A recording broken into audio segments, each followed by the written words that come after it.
জামাত ইসলামী যে বলেন যে যৌক্তিক সময় পর্যন্ত সময় দিতে রাজি, সেই যৌক্তিক সময়টা কি, এটার ব্যাখ্যা আবার আমাদের কাছে যে দ্রুত ইলেকশন চাও আর দেরিতে ইলেকশন চাও, এটার মধ্যে দৃষ্টিভঙ্গির তফাৎটা কি? আমরা মনে করি যে বাংলাদেশের রাজনৈতিক দলগুলোর ভিন্ন ভিন্ন মতামত থাকতেই পারে, কারণ প্রত্যেকটা দলের একটা নিজস্ব পলিসি আছে, তার লাভ কিসে, তার স্বার্থ কোথায়। গণতান্ত্রিক বাংলাদেশে আমাদের পার্লামেন্টারি ডেমোক্রেসি যেসব দেশে আছে তারা সবসময় নির্বাচনের ক্ষেত্রে একটা কৌশল অবলম্বন করে। এখন অন্তর্বর্তীকালীন সরকার সামনের নির্বাচনের সুষ্ঠু এবং নিরপেক্ষ করার পরিকল্পনা হিসেবে কিন্তু রাজনৈতিক দলগুলোর থেকে দাবি ওঠার আগে ওনারাই কিন্তু শুরুতেই বলেছেন যে আমরা কিছু রিফর্ম করবো, তারপর আমরা ইলেকশন। দেন পলিটিক্যাল পার্টি আরো সিরিয়াসলি রিফর্মের প্রয়োজনীয়তা জাতির সামনে এবং সরকারের সামনে তুলে ধরেছে। অ্যাকর্ডিংলি জামাত ইসলামীও আমরা রিফর্মের ব্যাপারে দুই ধরনের কথা বলেছি। একটা বলেছি হোল রাষ্ট্রের সমস্ত অর্গানের রিফর্ম করা,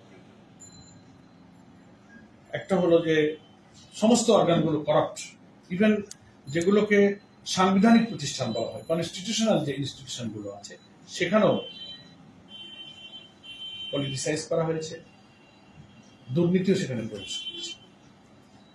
তো সেই কারণে আমরা বলেছি যে সমস্ত রাষ্ট্রের অর্গানের দুর্নীতিগ্রস্ত জায়গাগুলো রিফর্ম করা। আরেকটা হলো যে ইলেকশনটাকে নিরপেক্ষ করার জন্য মিনিমাম যেগুলো রিফর্ম সম্পন্ন করে নির্বাচনটাকে অবাধ এবং নিরপেক্ষ করা যায়, যেমন আপনার পুলিশ অ্যাডমিনিস্ট্রেশনের রিফর্ম, সিভিল অ্যাডমিনিস্ট্রেশনের রিফর্ম, ইলেকশন কমিশনের রিফর্ম এবং কনস্টিটিউশনেরও কিছু কিছু জায়গায় রিফর্ম করতে হবে। কমপক্ষে মিনিমাম আমাদের অ্যানালাইসিস কারো কারো দ্বিমত থাকতে পারে, কমপক্ষে 4-5টা জায়গায় রিফর্ম করা দরকার বিফোর ইলেকশন। এখন কোন দল যদি এটা বলেন যে এত রিফর্ম দরকার নাই, ইলেকশন তাড়াতাড়ি দিয়ে দেন, বলতে পারেন, দে হ্যাভ দ্য রাইট। কিন্তু জনগণ কিন্তু বুঝবে যে এত রক্ত, এত ত্যাগ, এত জীবন, এত শাহাদাতের পরে আমরা যদি ওরকমই আরেকটা ইলেকশন করতে চাই যে ইলেকশনে ভোটাররা ভোট দিতে যাবে আর আওয়ামী লীগ, ছাত্রলীগ, যুবলীগ আর পুলিশ লীগ বলবে যা ভোট হয়ে গেছে বাড়ি চলে যান, রাতেই ভোট বাক্স ভর্তি হয়ে যাবে। তো উইদাউট রিফর্ম এই দুর্নীতিবাজ প্রশাসন, এই দলীয়করণ করা প্রশাসন, আমরা তো বিভিন্ন তথ্য জাতীয় গণমাধ্যমে কিন্তু প্রকাশিত হয়েছে যে প্রায় 7 থেকে 7.5 লক্ষ বাংলাদেশের বিভিন্ন প্রশাসনের জায়গায় এখনো ফ্যাসিবাদের দোষরা কিন্তু কর্মরত আছে। তো লোকজন তো অভাব নেই, জুডিশিয়ারিতে বলেন, আপনি ব্যুরোক্রেসিতে বলেন, প্রচুর প্রস্তুত করা লোক আছে যারা ফ্যাসিবাদকে পছন্দ করে না, ডিপ্রাইভ করে রাখা হয়েছে। কিছু লোকদেরকে প্রমোশন পদায়ন করে আনা হয়েছে, তার সংখ্যা খুব কম, প্রচুর লোক এখনো ডিপ্রাইভ হয়ে আছে। তা আমরা তো উপদেষ্টা এবং সরকারকে বলেছি যে আপনারা তাদেরকে প্রমোশন পদায়ন করেন, নিয়ে আসেন, নিয়ে রিফর্ম গুলো করে তারপরে আপনি ইলেকশন। এখন কোন রাজনৈতিক দল যদি মনে করে যে না এত রিফর্ম প্রয়োজন নেই, তাড়াতাড়ি ইলেকশন হয়ে যাক, তাহলে আমরা মনে করি সেই ইলেকশন ফেয়ার হবে না, সেই ইলেকশন গ্রহণযোগ্য হবে না, পার্টিসিপেটরি হবে না, যা তাই হবে। সেই জন্য আমরা প্রায় একটা কথা বলে থাকি, সাংবাদিক বন্ধুরাও প্রশ্ন করেন যে জামাত ইসলামী যে বলেন যে যৌক্তিক সময় পর্যন্ত সময় দিতে রাজি, সেই যৌক্তিক সময়টা কি, এটার ব্যাখ্যা আবার আমাদের কাছে চায়। আমরা তখন বলি যৌক্তিক সময়টা হলো ওইটা, জনগণই বুঝবে যে না এখন দেশে যে প্রশাসন, যে পুলিশ, সাংবিধানিক নানান যে পরিবেশ তৈরি হয়েছে সরকারের, এখন ইলেকশন হলে মানুষ ভোট কেন্দ্রে যেতে পারবে আর বাধা হবে না। মানুষের ল অ্যান্ড অর্ডার সিচুয়েশন, মানুষের মেন্টাল মোটিভেশন সেই পর্যায়ে এসে গেছে। এবং এটা উদাহরণ দিয়ে আমরা বলেছি যে মানুষ যখন শরীরে জ্বরে আক্রান্ত থাকে প্রচন্ড, সে জ্বর মাপার থার্মোমিটার থাকে কতটা জ্বর আছে, কিন্তু জ্বর যখন চলে যায়, সবসময় জ্বর চলে গেল কিনা এটা বোঝার জন্য থার্মোমিটার লাগে না, হাত ধরলে বোঝা যায় যেন লোকটা শরীরে জ্বর। এখন তুমি গোসল করো, ভাত টাত খাও, ঠিক থাকে। তো যখন ইলেকশনের জন্য একটা উপযুক্ত পরিবেশ হবে, পাবলিকই বলবে যে না এখন সুন্দর দেশ, সুন্দর পরিবেশ, এখন ভোট গ্রহণযোগ্য হবে, ভোট কেন্দ্রে প্রশাসন বলে দেবে, থানার অবস্থা, পুলিশ প্রশাসন, civil administration, UNO, DC, judiciary সব জায়গায় সেই পরিস্থিতি বিরাজ করবে। তা এখন আমরা বলি যৌক্তিক মানে হলো ওই সিচুয়েশন, সেটা 6 মাসেও হতে পারে, 8 মাসেও হতে পারে, 9 মাসেও হতে পারে, আবার 2 বছরে নাও হতে পারে। এটা নির্ভর করবে, that is up to government, ওনারা সংস্কার কাজটা কত সময়ের মধ্যে এরকম চমৎকার করে করতে পারবে।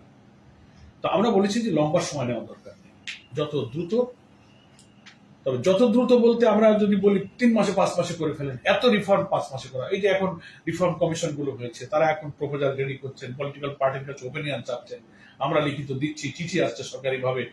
এটা সময় লাগবে। আমি যদি 3 মাস হলো, কেবলই সংস্কার প্রস্তাব নিয়ে আলোচনা হইতেছে, এটা যাবে কমিশনে, এটা ডিসাইড করবে, উপদেষ্টা সিদ্ধান্ত নেবেন, এটা ইমপ্লিমেন্টেশন হবে। এটা সময় লাগবে না, তাতে যতটুকু সময় লাগে।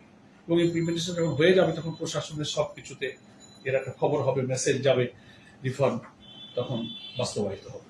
এই জন্য আপনার এই প্রশ্নের জবাবেই আমি আসলাম যে রাজনৈতিক দল, আমি নাম বলবো না, তাদের কথা বলার সময় এই সব বাস্তবতাগুলো বিবেচনায় নিয়ে কথা বললে মনে হয় পাবলিকের মধ্যে ভুল বুঝাবুঝি হবে।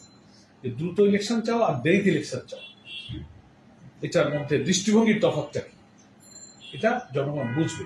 আমরা ইলেকশনের জন্য প্রস্তুত, ইলেকশনে আমরা ভীত নই, বিচলিত নই, we are ready to go there. আমরা ইলেকশনের জন্য যাওয়ার প্রস্তুত আছি, কিন্তু ইলেকশনে যেন ভোট জনগণ দিতে পারে, সেইটার জন্য যতটুকু সময় লাগে, 2 মাস, 6 মাস, 8 মাস, 9 মাস, বছর কি লাগবে পরিস্থিতি বলে দেবে। আমার কাছে মাস আর ঘন্টা গুরুত্বপূর্ণ নয়। সার্চ কমিটিতে অফিসিয়ালি ক্যাবিনেট ডিভিশন থেকে আমরা চিঠি পেয়েছিলাম।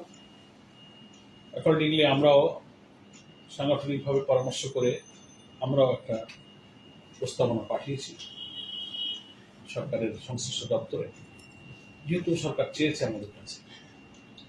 তো সেটা তো গোপন ব্যাপার, সেটা তো গভর্নমেন্ট বা আমরা এখন ডিসক্লোজ করবো না। তার ভিত্তিতে সকলের পরামর্শের ভিত্তিতে হয়তো সরকার সিদ্ধান্ত করবে। এই আর যে কথা আপনারা বলছেন যে সরকারের উপরে চাপ হয়ে যায়, এমন কোনো কন্ডিশন, এমন কোনো সিচুয়েশন কেউ তৈরি করলে সরকার চাপ অনুভব করবে কিনা, এ ব্যাখ্যা সরকারই দিতে পারেন। সরকারই বলতে পারেন যে কোন কথায় তারা চাপ অনুভব করছেন, কোনটা তার উপরে চাপ। এ ব্যাখ্যা তো আমি একটা পলিটিক্যাল পার্টির দায়িত্ব দিয়ে এ কথা বলতে পারবো না। আমরা কোনো চাপ অনুভব করি না, আর আমরা কোনো গভর্নমেন্টের উপরে এমন কোনো আনডিউ প্রেশার দেবো না যে প্রেশারে সরকার তার স্মুথ দায়িত্ব পালনে বাধাগ্রস্ত। এটা আমার পছন্দ করি।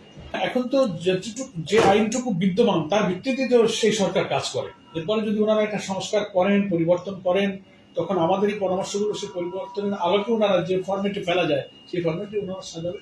কিন্তু আমাদের যেহেতু প্রস্তাব চেয়েছেন, আমরা তো প্রস্তাব দিয়ে ফেলছি। হ্যাঁ, প্রপোর্শনাল রিপ্রেজেন্টেশন, পিআর এই পদ্ধতির প্রস্তাবনা আমরা করেছি, এবং রাজনীতিতে সচেতন বেশিরভাগ রাজনৈতিক দল এটা পছন্দ করেছে, কেউ কেউ ডিফার করেছে। তো ডিফার কেন করেছে তার ব্যাখ্যা ওনারা দেবেন, এ ব্যাপারে আমাদের কোনো বক্তব্য নেই। তবে বাংলাদেশের রাজনৈতিক অঙ্গনে নির্বাচন পদ্ধতি সংস্কারের ব্যাপারে আমরা যে অফিসিয়ালি সরকারের কাছে যে প্রস্তাবটা দিয়েছি, সেখানে আমরা এই পিআর প্রস্তাবটা করেছি, এবং এখন এটা প্রথম আলোচিত হচ্ছে সব মহলে।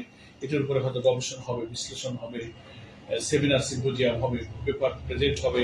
তখন এর ভেতরকার ভালো মন্দগুলো জাতির কাছে বা নির্বাচন বিশেষজ্ঞ, সংবিধান বিশেষজ্ঞ, আইনজ্ঞদের কাছে এটা আরো তত পরিষ্কার হবে। তো আমরা প্রস্তাব দিয়েছি, এটাকে আমরা বেটার মনে করেছি অনেক কনটেক্সটে। পৃথিবীর 90-91টা দেশে এই পদ্ধতি চালু আছে, এই পদ্ধতিও প্রায় 6-7 রকমের আছে। এগুলো আলাদা একটা সাবজেক্ট, এটার উপরে আলাদা ডিসকাশন প্রয়োজন। আমরা এটার উপরে আরো নিজেদের মধ্যে আলোচনা করছি, পলিটিক্যাল পার্টিগুলো স্টেক হোল্ডারদেরকে নিয়ে সব মত বিনিময় পরামর্শ করবেন। আলোচনা চলুক, যদি গভর্নমেন্টের কাছে বা জনগণের কাছে এটা ঐক্যমত্যের জায়গায় চলে যায় তো ইমপ্লিমেন্ট হবে। যদি মনে করে যে না, এবার ইলেকশন এত দূর, এটা ইমপ্লিমেন্ট করা সম্ভব নয়, তো তারা পরে করবেন।